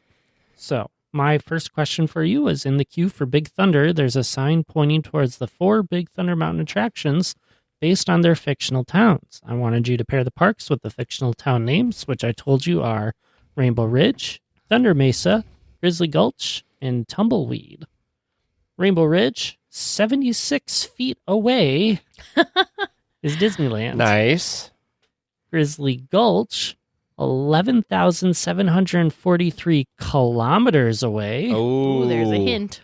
It's in Hong Kong. Dang it. Oh, Thunder Mesa is in Paris. 9,258 kilometers away is in Paris. We do not know our So what's Disney Big World? Thunder. Tumbleweed, 2,496 miles away. Disney World. Wow. First of all, we didn't get We're failed. we didn't get the things correct, right, with each thing, but we also didn't even have the correct 4 parks. Right. Because you were thinking, You were committed to Tokyo. you were very committed to Tokyo. You were very confident, so I went with it. But Tokyo has a thing. Does it? Yeah, right here. But what's the Western Land is the land that's it's the in. land, yeah. Hmm. They just may not have made it on the sign. Just might not have made it on the sign. Lame. It's true. I do appreciate the hints of kilometers versus miles. Though. Yeah. That was make a a really neat difference. touch. So I want to go to Tokyo Disneyland. Me too. someday. Anyway, question I'm 2. daydreaming about Tokyo Disneyland. Question 2. Let's bring you back and go through the many adventures of Winnie the Pooh. I gave you 5 little scenes or experiences and asked you to put them in order. The 5 scenes in order are Kanga holds on to Roo with a scarf on a blustery day, Tigger saving Piglet during a rainstorm, Pooh goes to sleep, Heffalumps and Woozles, and Pooh's birthday party. Congratulations, you two. You got it exactly right. I just want to play you this quick know- because I want to see if dude says something. But do I know? Do you remember this was a trivia question at some point? You can't play anything. Oh, you're talking about like Christopher Robin's silhouette? Yep. It's on that little exit flap. Yep. It's on the balloon. The only place you can see Christopher Robin. Wait. It is on there still. It is on there. 2024. If you don't like my present, I can take it back. I guess I just haven't. You're right. Timing. You just missed it. Just unlucky. Ah, We'll just have to do it again to make sure you get I was it. not vindicated like I was with the baboons. the bamboo. We've talked about this at length now. Anyway, Not in an actual episode. So quick. Long story short, Quick recap. we were talking about We were just the talking Jungle about the Jungle Cruise. Cruise in general. And somehow it came up that I remember there were baboons on the rocks as you came into the Where the Savannah giraffes area, and yeah. the lions and all that. and we looked. Teresa and I looked at a bajillion. That's a real number. YouTube videos trying to find baboons on the rocks. Because I didn't remember that there were baboons on the rocks. And they were gone in 2005, but they were there in like 2003 or 4 or something like that. So they do exist. They were there. But now they've been combined together into like a baboon family Mhm. before you get to the Jeep Yeah, upside down and everything. Where the Jeep has turned over. Yeah, they finally got that Jeep to turn over. Anyway, poor James. He's like, you keep hijacking Trivia Land. I told you, Trivia Land is inspiring. This is what we're here for. So, yes, I suppose some people want answers, though. So, I do, because these last two we're not very confident on. I know. Question number 3 was how many gondolas are on the Pixar Pal Around? Oh, yes. How many are swinging versus stable? Teresa, you eventually talked yourself out of your answer. Dang that would have it. been right. Because I don't know if you trusted your math. 24 gondolas total, 16 are swinging, 8 are stationary. That is your 2-to-1 ratio Oh, that you did no. have correct. I totally squiggled that out, because the original answer was 6 to 12. I'm like, no, maybe it's 8 and 16. And then I squiggled it. and Should have kept 8 to 16. I jumped into Tag's gondola when I shouldn't have. Yeah. You were in one of those swinging death gondolas, weren't you? I should have stayed in my nice, safe, stationary Should've. gondola. You know that Tag's only in the stationary ones. Those aren't I know. swinging. Missing out Mickey's on Wheel of Death, I think everybody in the chat calls it. missing out on all the fun. Or Mickey's Death Wheel or something. Mm-hmm. Yeah, like the one attraction that has the bags in there for people, right? Yes. All right, last question for you. Point me to the nearest bathroom as I'm leaving the Russian River Outfitters. you two did correctly identify the closest two restrooms, which are the Grizzly Peak Airfield and the Bay Area restrooms, is what they're called. Okay. And But by 14 feet, thanks to Google Maps and my clear scientific approach, Teresa's correct. Bay Area restrooms are slightly closer. Some redemption after talking myself out of a right answer. yeah. I was looking at it on the satellite view, and I was like, I think Teresa's right. I think it's just slightly closer. When you brought in the hotel, I was like, where? I'm thinking, because when you come in, there's not really a bathroom. Is there a bathroom over? There has to be a bathroom over by the Craftsman Grill. Yeah, somewhere. But that's And probably the pool not like area. a public bathroom. That's probably like you have to be going to the restaurant, and the bathroom probably has like a changing room or something somewhere, but Could be. not like open to the public kind of a situation. I mean, the Craftsman Bar and Grill is listed on the Restroom list? The restroom list. But I think the amount of walking to get through security and over there was just a little bit more that I wasn't willing to or you could just say we were staying in the park. I mean, also true. Also true. And like Teresa said, it's closed, right? We need to eat here sometime. We have eaten there. On the outdoor patio, but like there's an inside. Yeah. Too many delicious food options. It was good. Not enough time. Because I had the Wagyu burger thing that was really good. This looks good. This like steak salad thing. See, Tag is on a food kick. It's just a sign, listeners. I think we need to have a food-themed trivia coming up.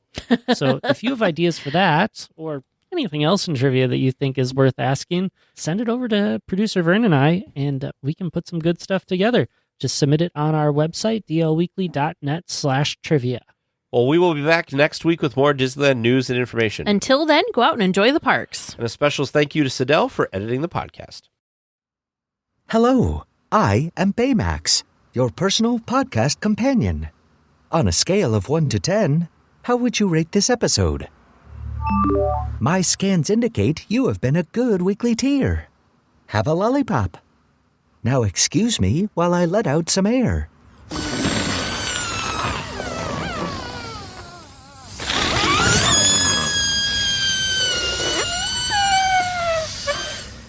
Goodbye.